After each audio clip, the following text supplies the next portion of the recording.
When I was 10, my father died in an accident. The lawyer asked me a single question. Did I want to stay with my mother or take the $200 million my father had left behind? In my last life, I cried and screamed for my mother. She took the death compensation and turned right around and married the man next door. Oh, sorry. Uncle Greg. I became the unwanted baggage in their eyes. Just a burden they could not stand to look at. And in the end, I was worked to death. I collapsed on a construction site at the age of 28. Looking back on that pathetic, laughable life, I was a fool. A complete and total fool. But now, fate has given me a second chance. The crossroads stand before me once more. The woman in front of me is sobbing, tears streaming down her face. Howard, why did you leave us? How are me and Damien supposed to survive? She wails until her body crumbles like wet clay. If no one were holding her up, she would collapse straight to the ground. In my last life, this was the act that fooled me. I believed she was truly heartbroken. I believed she could not live without me. So I threw myself at her legs, crying, begging to stay with her. And what happened? She took the death compensation that cost my father his life. And in less than 3 months, she happily remarried. She married Greg Barnes, the man she always claimed was looking after us. My father's ashes were not even cold.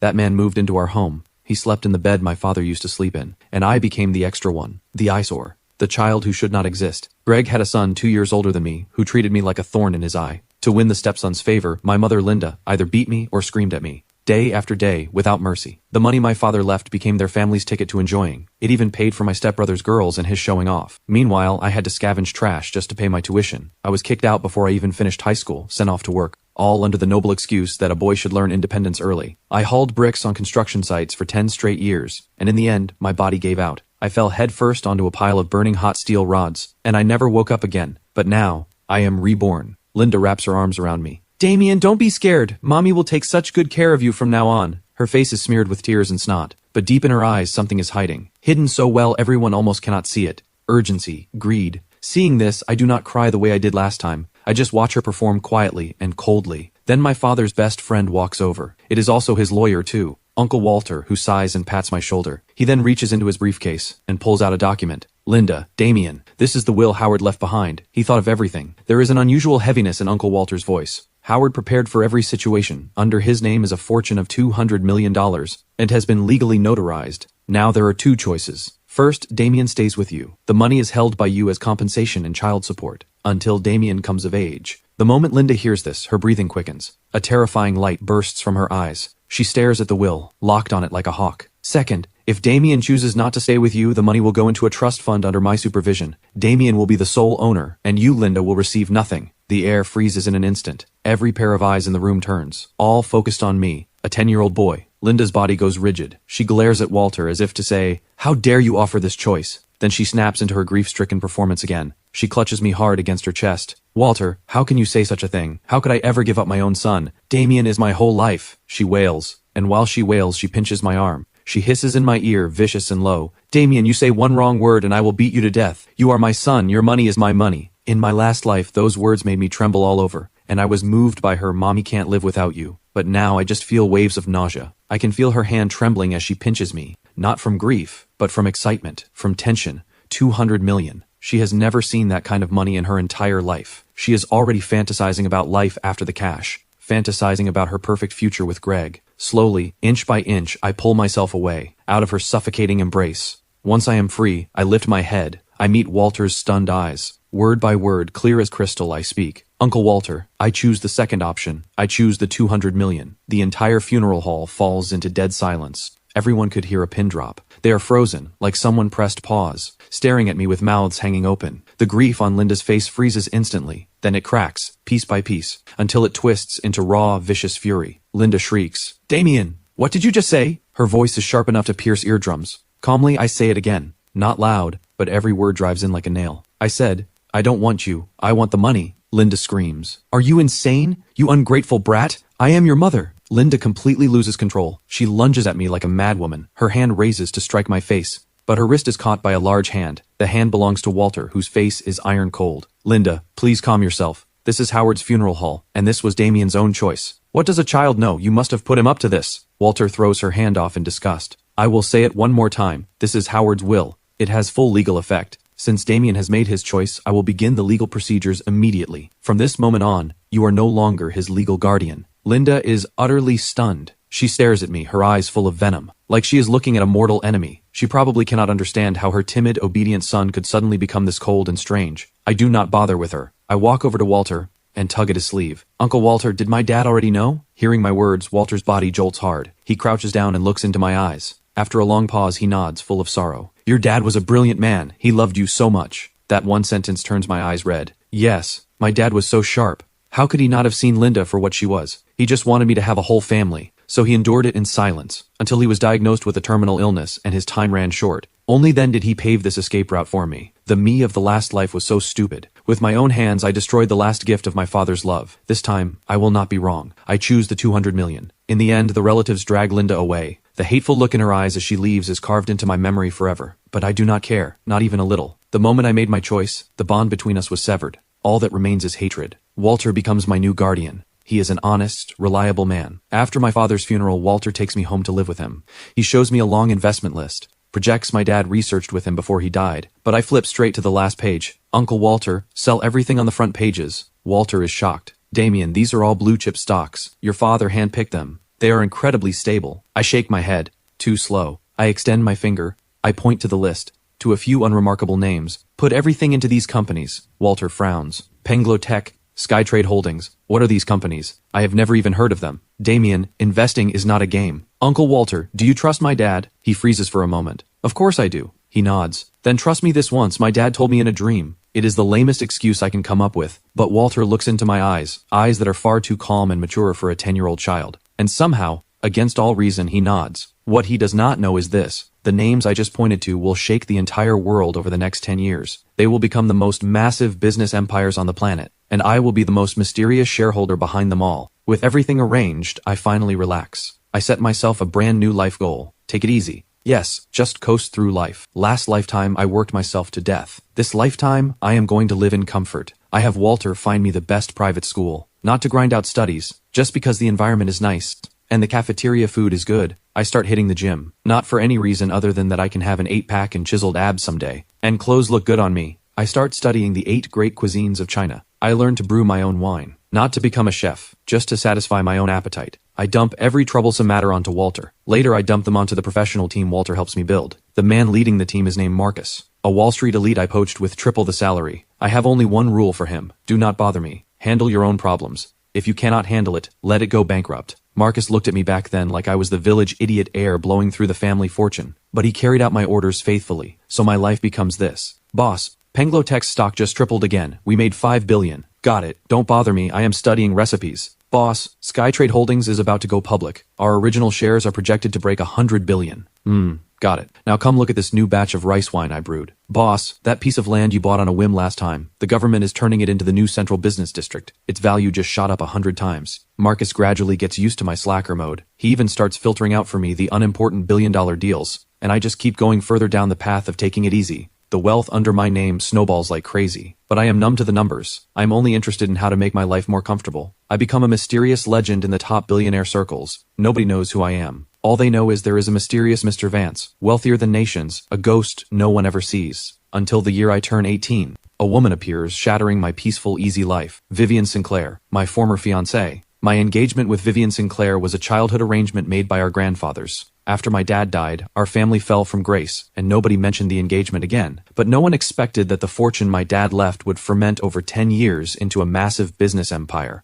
Even though I deliberately kept a low profile, the Vance family's return to power caught the Sinclair family's attention. So on the day of my 18th birthday, old Mr. Sinclair brought his precious granddaughter to my door himself, under the noble pretext of honoring the original engagement. The first time I see Vivian Sinclair is in Walter's living room. She wears a tailored white suit dress. Her long hair is pulled back without a single strand out of place. Her makeup is subtle and precise. She is beautiful, certainly, but she is also like an iceberg, radiating a chill that says stay away. She is the textbook image of a powerful woman, groomed as the family heir, rational, strong, calm. Rumor has it she had a double doctorate by 20, took over the family business at 22, ruthless in her methods. Even seasoned business sharks fear her. In her world there is only career, profit, and data. Emotions are the most useless weakness in her view. Damien, right? She sits across from me, legs crossed. Her eyes scan me up and down like an x-ray, filled with open scrutiny and contempt. I just came back from the gym wearing loose workout clothes. My hair is still damp with sweat. I lazily grunt a response, lean back on the sofa, grab an apple, and start chewing on it. My attitude clearly displeases her. Her brow furrows. I hear you stopped studying after high school. Yep, school was too tiring. So what do you do now? Work out, cook, brew wine, figure out how to lounge around more comfortably. I tell her the honest truth. The corner of Vivian's mouth curls into a mocking arc. So you are just a trust fund brat with nothing to do. You could put it that way. I shrug, unbothered.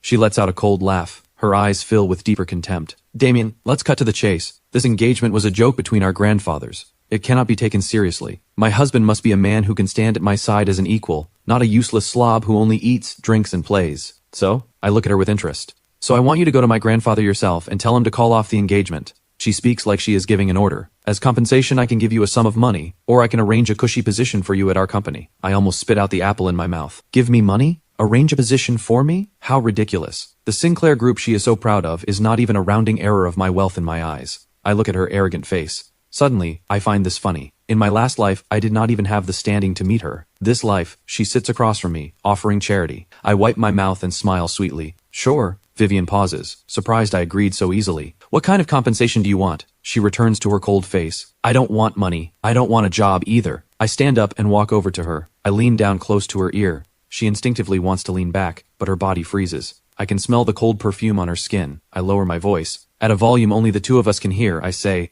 I want you to go to your grandfather yourself and tell him you are not worthy of me. Vivian's pupils contract sharply. She has probably never heard anything that arrogant in her entire life. She shoves me away and stands up. Her pretty face flushes red with rage. Damien, don't push it. Push it? Respect is earned. It is not handed to you. I sit back down on the sofa and cross my legs. Miss Sinclair, you look down on me first, isn't that right? She glares down at me. What can people like you do besides being born into money? Idle all day. Just drifting around waiting to die. What is the difference between you and a parasite? The difference is, I am happy. I spread my hands. My life. My call. Not like some people, living like a precision machine, calculating profit and loss on every emotion. My words clearly strike a nerve. Her face pales. She clenches her fists. We are not on the same path. I will go and cancel the engagement. From this day forward, we have nothing to do with each other. She turns and walks out without looking back. That proud silhouette is like a defeated swan that refuses to bow its head. Walter steps out of his study. His face is full of worry. Damien, wasn't that too rash? The Sinclair family has serious influence in the capital. Uncle Walter, don't worry. She is the one who wanted to break the engagement. I didn't chase her away. Besides, someone who cannot even decide her own marriage. How much can she really? I didn't chase her away. Besides, someone who cannot even decide her own marriage. How much can she really? I look in the direction Vivian disappeared. Not a ripple in my eyes. In my last life, she was the moon hanging high in the sky. I did not even have the right to look up at her. This life, in my eyes, she is just a pitiful woman trapped by her family. I look forward to seeing what kind of collapse she will show. It will be very entertaining. The engagement drama dies down fast. Vivian keeps her word. Within days, the Sinclair family officially announces the engagement is off. I welcome the peace and quiet. I keep coasting through life. Marcus's calls still come in like clockwork every day, reporting how many small goals of millions I just made. My personal wealth has swollen to a terrifying number I cannot even be bothered to calculate. But I still wear cheap workout clothes every day, drive an ordinary commuter car, and move between the gym and the market, until one day, in a dessert shop on the verge of closing, I meet an angel. It is a tiny shop tucked deep in an old alley, decorated in old-world style, selling traditional Chinese desserts that are nearly lost to time. I am drawn in by the handwritten wooden sign at the door. Today's special, Osmanthus chestnut cake. This was the dessert my dad loved making for me when I was little. I push open the door. A wind chime rings out crisply. A girl in a pale green dress steps out from the kitchen. Her long hair falls to her waist. Her face is bare. A flicker of startled confusion crosses her features. The moment I see her, my heart skips a beat. It is a strange, wonderful feeling. She is not striking and aggressive like Vivian. She is like a pool of clear spring water. Pure, clean. One look at her and you feel at peace. Is there still some Osmanthus chestnut cake? I ask. My voice comes out a little dry. The girl blinks, then breaks into a gentle smile, like a spring breeze across a lake, ripples spreading outward. Yes, please have a seat. I will bring it right out. Her voice is lovely too, soft and sweet. I find a seat by the window and sit down. Soon she walks over carrying a delicate plate of pastries. She sets it down in front of me. The chestnut cakes are shaped into plum blossoms, topped with crystalline osmanthus sugar. The sweet fragrance is irresistible. I pick one up and put it in my mouth. This is it. The exact same taste. Just like my dad made it. A warm current rises from deep in my chest. My eyes mist over without warning. How is it? Is it good? The girl sits down across from me, propping her chin on her hands, looking at me with hopeful eyes. It's amazing, I say sincerely. Exact same taste as my dad's. Really? Her eyes light up. This recipe was passed down from my grandmother. She told me very few people still know how to make it. Your grandmother must have been an amazing person. She puffs out her chest proudly. She was. I'm Lily. This shop is mine. And you? I'm Damien. We talk like old friends who have known each other for years. I learn her family has deep roots. Her ancestors were imperial chefs, so she has been steeped in these traditional crafts since childhood. She does not like the 9 to 5 corporate life, so she opened this little shop just to keep these beautiful flavors alive. When chatting, I find her values are shockingly close to mine. We both love a slow-paced life, both nearly stubborn in our love for traditional culture. That afternoon, I sit in that tiny dessert shop, talking with her for hours and hours. Sunlight pours through the window onto her, painting her in a layer of golden light. I watch the way her eyes shine when she talks, the little smiles that slip out without her noticing. Somewhere inside me, something is being filled in. Suddenly I feel it. That old hardened heart of mine, aged by rebirth, is starting to soften again. From that day on, Lily's dessert shop becomes my new home base. I go every single day, without fail. Sometimes for a new dessert she just created. Sometimes for a cup of tea she brewed by hand. Most of the time, I just sit there quietly and watch her work. She is busy, because she runs the shop alone. Prep, cooking, serving customers, cleaning. She does it all herself. But she never complains. She always wears a contented smile. I start helping her, first with washing dishes, then prepping vegetables. Eventually, she even lets me into her kitchen to watch her make desserts. Her kitchen is small, but spotlessly organized. Every utensil placed neatly in its spot. She works with full focus, like a devoted artist. Watching those delicate hands turn ordinary ingredients into tiny masterpieces is a kind of bliss. One day, I am helping her carry a heavy sack of flour. I just finished a workout, so I am only wearing a tight athletic tank top. Lily stands behind me, watching the muscles flex as I strain. Her cheeks flush pink. Damien, you have such a great body. I set the flour down and turn around. I puff out my chest on purpose. Do you want to feel? I expect her to blush and run away. Instead, she actually reaches out a hand. Cool fingertips, faintly sweet from glutinous rice, gently poke at the grooves of my abs. Wow, they're so firm. She gasps like she just discovered a new world with her eyes wide. My whole body tightens instantly. A wave of heat shoots from my belly straight to my head. I have lived 2 lifetimes, and this is the first time a girl has ever teased me like this. Looking at her innocent, curious face, I do not know whether to laugh or cry. I catch her mischievous hand. Her hand is so soft, like there are no bones in it. I lower my voice and lean close to her ear. Her face flushes scarlet in an instant, like a ripe apple. She yanks her hand back, spins around, and bolts out of the kitchen. I watch her fleeing back. I cannot help but laugh. This girl is just too cute.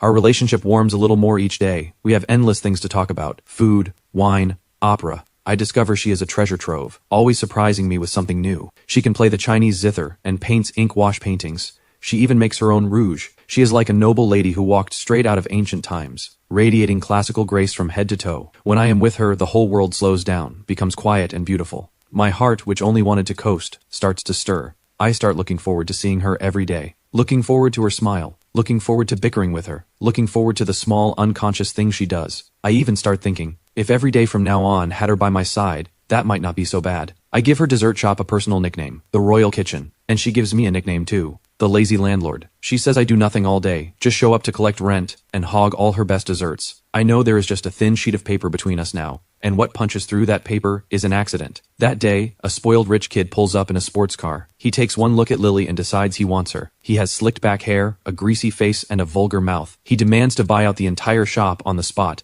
and have Lily entertain him. Lily refuses, of course. The rich kid flies into a rage. He starts trashing the shop. He smashes a lot of things. I am in the back kitchen working on a new recipe. Hearing the noise outside, I rush out immediately and see the shop is in ruins. Lily's small face is white with fear. A rage explodes inside me. In 2 whole lifetimes, I have never been this angry. I step in front of Lily, cold eyes locked on the punk. Get out! Who the hell are you, sticking your nose in my business? The punk jabs his finger at my face. I do not say a word. I just take out my phone and call Marcus. Marcus, run me a license plate. In 5 minutes, I want him and his family's company wiped off the map in the capital. The punk freezes, then explodes into wild laughter. You are killing me. You think this is a movie? 5 minutes to disappear my family? Do you know who my father is? I just look at him quietly, like I'm looking at a dead man. In less than 3 minutes, his phone rings. He answers. The grin freezes on his face. What? Dad? What did you say? The company accounts are frozen? All our partnerships canceled? How is that possible? Who did we offend? His voice shakes with terror. Then he drops to his knees with a thud. The phone slips from his hand. He looks up at me with the eyes of someone seeing a monster. His lips tremble, but no words come out. Can you leave now?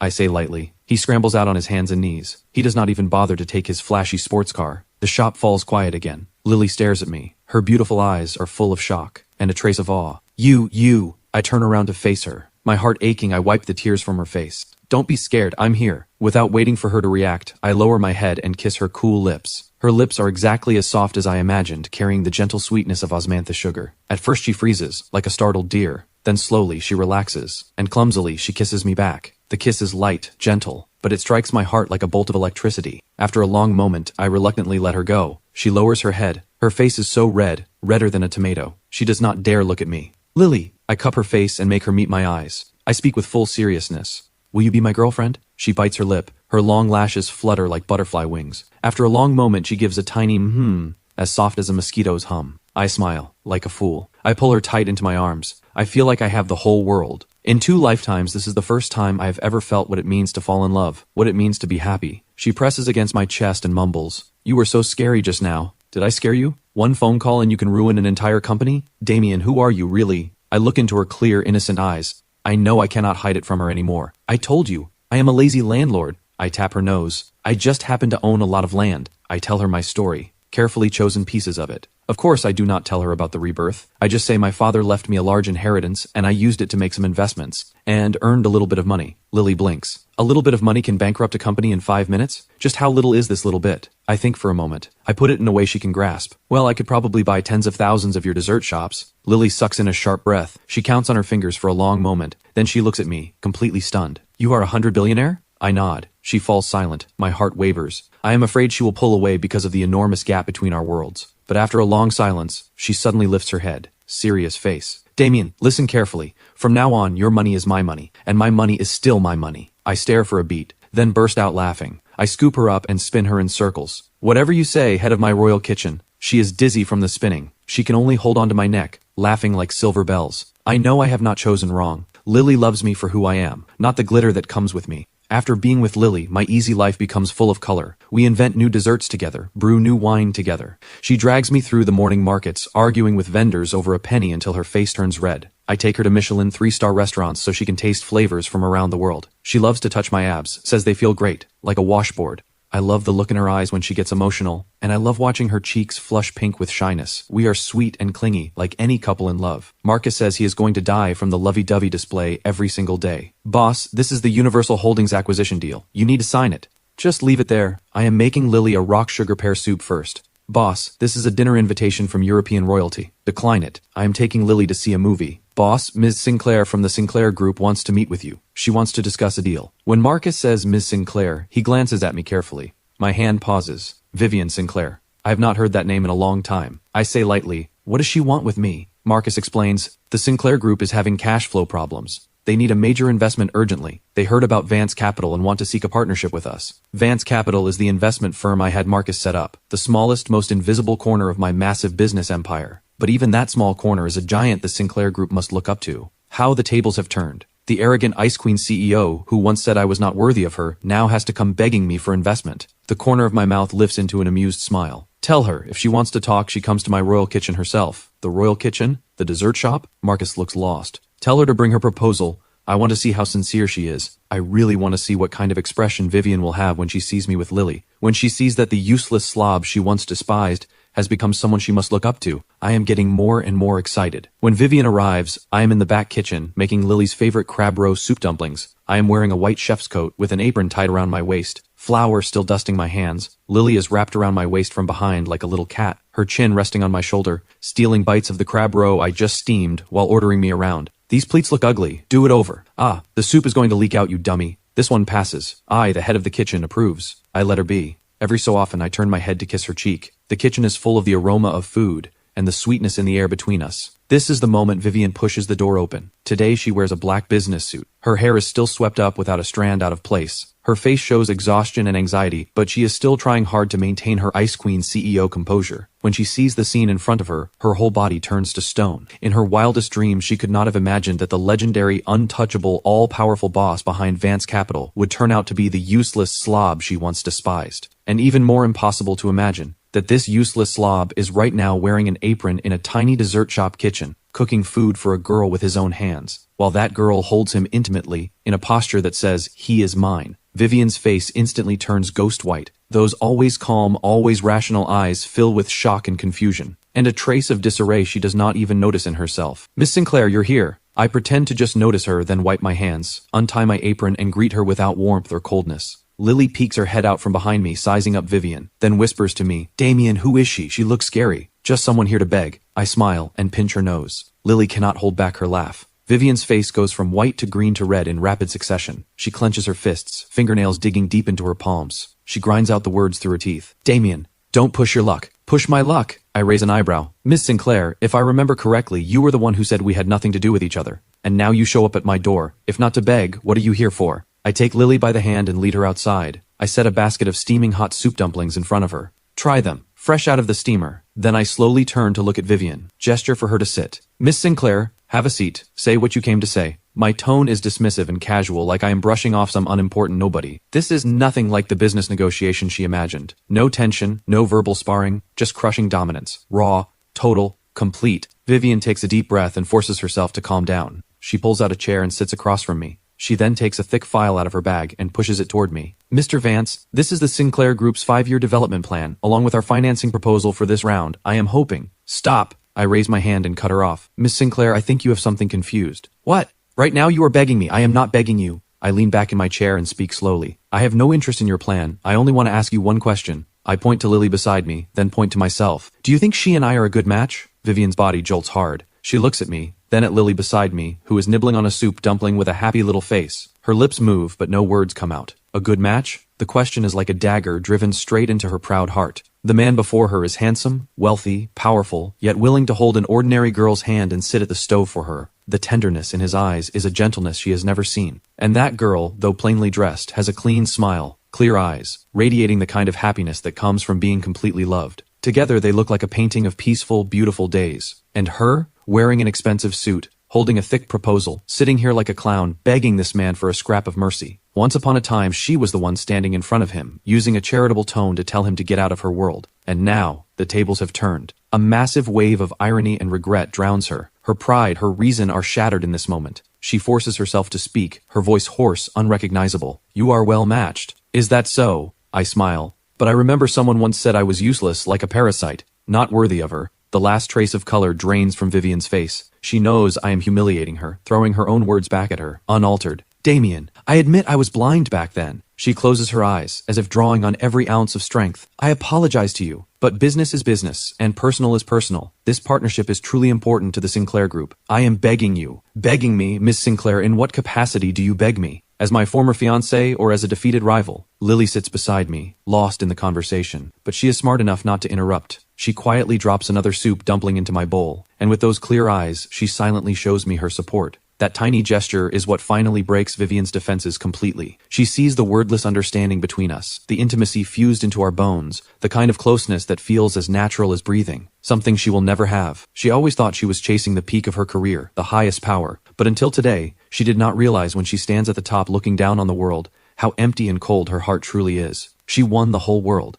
but she lost the only person who could have kept her warm. Damien? She speaks again, her voice carrying a sob now. I'm begging you, please. She is crying. The always aloof, ice-cold Vivian Sinclair is actually crying. Tears slide down her flawless cheeks, dripping onto the proposal she was so proud of, spreading into a wet stain. I watch her quietly, without a trace of satisfaction, only complete indifference. In my last life I might have softened at her tears. Not now. I pick up the proposal, without even looking at it. I drop it straight into the trash bin beside me. Miss Sinclair! I stand up. I look down at her from above. I have no interest in acquiring a company about to go bankrupt, especially when the owner of that company is you. Then I look at her no longer. I take Lily's hand and walk back into the kitchen. Behind me, Vivian's uncontrollable, breaking sobs follow. I know that from this day on, this woman's pride has been crushed under my hand. But this is only the beginning. Vivian leaves in a daze. I do not bother to follow up on what happens to her, because a more disgusting person comes knocking. Linda Carter, my biological mother. She somehow finds out about Lily's dessert shop, and shows up right at the door. 10 years have passed, and she has aged dramatically, and worn thin. The once still attractive woman now has wrinkles crawling around her eyes, silver hairs scattered through her hair. She wears cheap street market clothes. Her face is full of crude calculation. One look tells me she and Greg have not been doing well. In my last life, they spent my father's money recklessly. Greg picked up a gambling habit. They blew through the entire fortune fast. This life, without my father's money, I can imagine things have been even harder for them. The moment she sees me, she lunges at me, trying to hug me the way she did 10 years ago. I dodge sideways in disgust.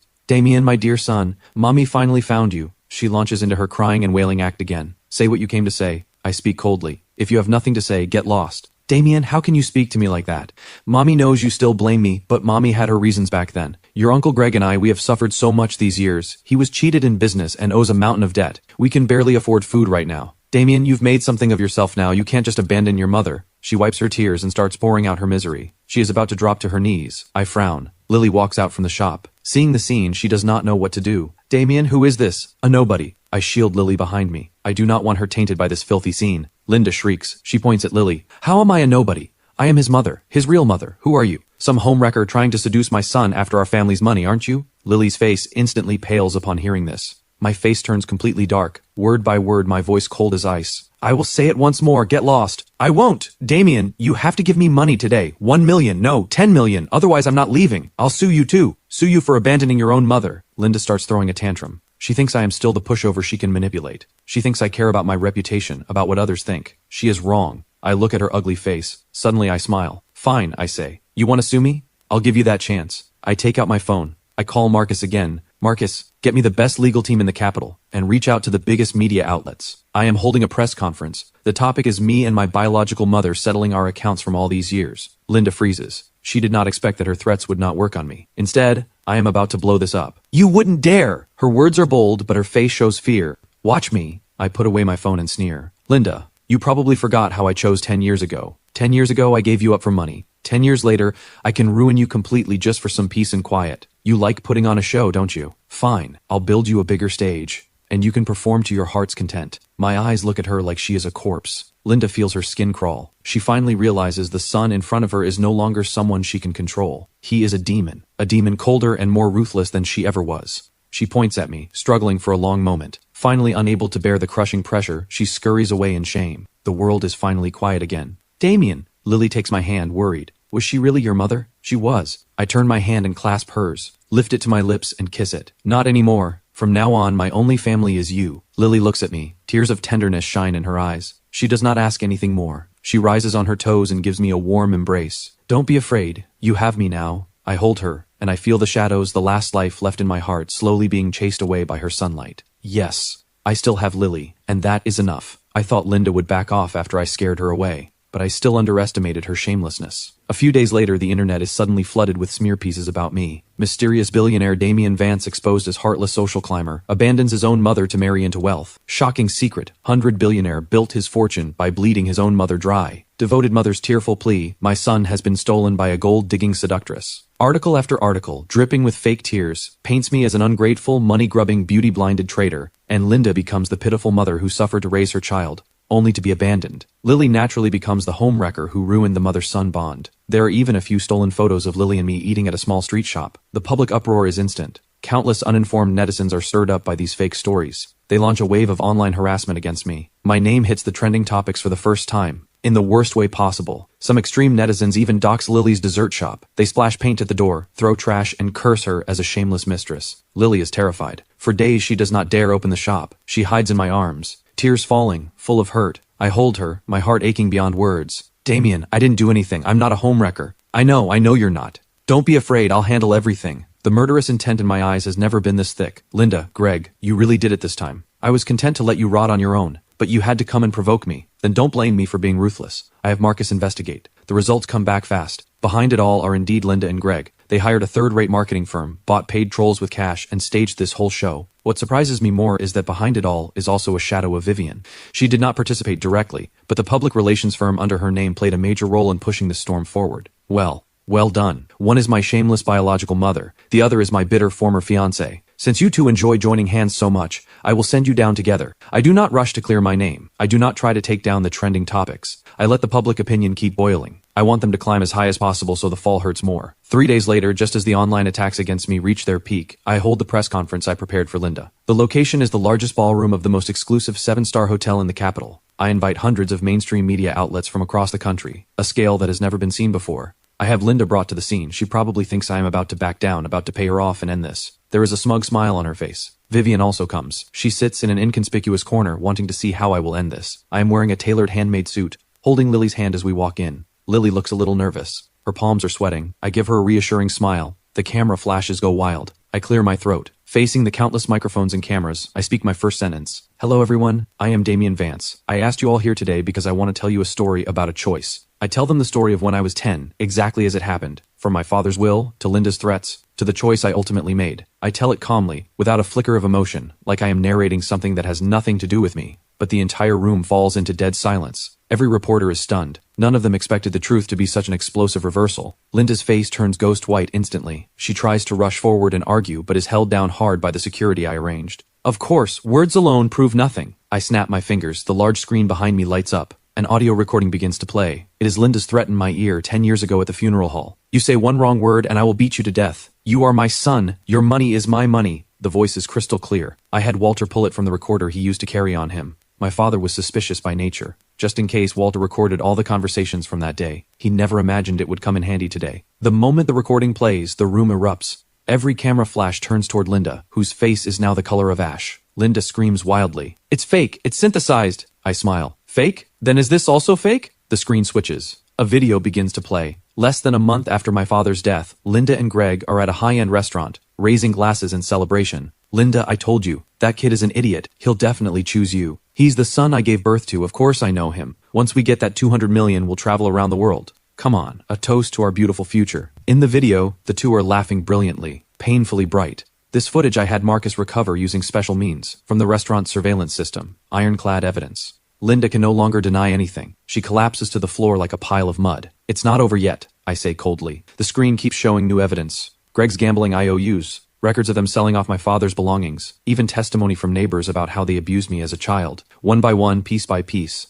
Shocking and undeniable. The so-called devoted mother, the so-called hidden suffering, in the face of ironclad facts, becomes the biggest joke imaginable. The entire press conference becomes a public execution of Linda and Greg, and from start to finish, I am only a calm bystander. The screen freezes on a single document. Declaration of severance of mother-to-son relationship. I pick up the microphone. I, Damian Vance, hereby officially declare, my voice carries across the entire room. From this day forward, I sever all ties with Ms. Linda Carter. From now on, in sickness and in health, in marriage and in death, we have nothing to do with each other. Additionally, I pause. My gaze sweeps to Vivian in the corner. For all individuals and organizations that participated in this malicious smear campaign against me and my fiancée MS Lily, my legal team will pursue full legal responsibility. This includes the public relations firm under the Sinclair Group. Vivian's body jolts hard. She raises her head to meet my icy gaze. The color drains from her face. She knows this is my declaration of war. She also knows she has lost.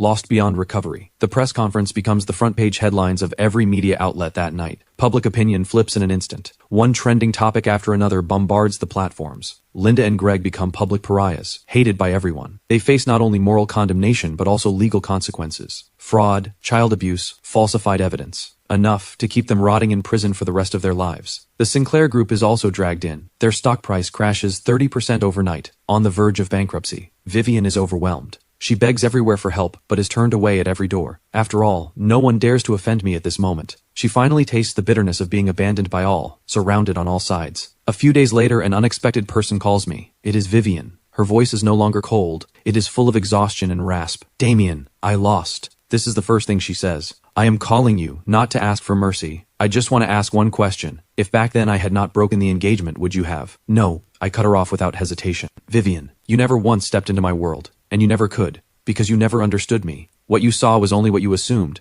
What you liked was only the strong man you imagined. And from the very beginning, all I ever wanted was to be an ordinary man cooking for the person he loves. A long silence on the other end of the line. Finally, just a soft sigh, the sound of a heart breaking. I understand. I hang up. I know this woman will never come to bother me again in this life. Maybe she will rebuild her business empire in her own way. But her world will always be missing a piece called happiness. And I have long since found mine. I turn off my phone and walk back into the kitchen. Lily is wearing the cute teddy bear apron I bought her, humming a song, clumsily trying to fold dumplings. Flour smeared all over her face. Seeing me come in, she breaks into a huge smile. Lazy landlord, come help! The head of your royal kitchen wants 3 delicacy dumplings today. Sunlight pours in through the window, lighting up her lovely face, so warm and beautiful. I walk over and hug her from behind. I kiss her flour-dusted nose. Yes, my queen. Wealth, power, revenge. None of it matters anymore in this moment. I only want to hold this girl in front of me, to cook for her for the rest of my life, to watch her smile for the rest of my life. One life reborn. I used 200 million to buy myself out of the past, and I never imagined that what I would win in the end is the whole world. A world with Lily in it,